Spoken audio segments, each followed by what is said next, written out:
আমাকে অনেকে জিজ্ঞাসা করেছেন কাছাড় কোথায়। কাছাড় হলো আসামের একটা ডিস্ট্রিক্ট এবং এইখানে লাবাক কোনো গ্রাম আছে। সেইখানে আমাদের কৃষ্ণনগরের যে এমপি, বর্তমান এমপি নাকি জন্মগ্রহণ করেছিলেন 1974 সালে। সেই হিসেবে যদি দেখা যায় উনি পশ্চিমবঙ্গের বহিরাগত।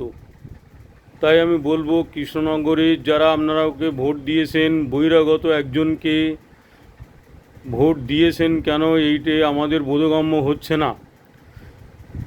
এই ইলেকশনের পরে, এমএলএ ইলেকশনের পরে যারা বহিরাগত পশ্চিমবঙ্গে এসে এমপি হয়েছেন তারা সবাই রেজিগনেশন দেবেন এবং দিয়ে চলে যাবেন। আপনাদের কোনো দরকার নেই আপনাদের মতো বহিরাগতদের। আর মহুয়া মৈত্র তো অত্যন্ত লো এডুকেটেড পার্সন, লো এডুকেটেড উইম্যান, এক্ষুনি রেজিগনেশন দেওয়া উচিত।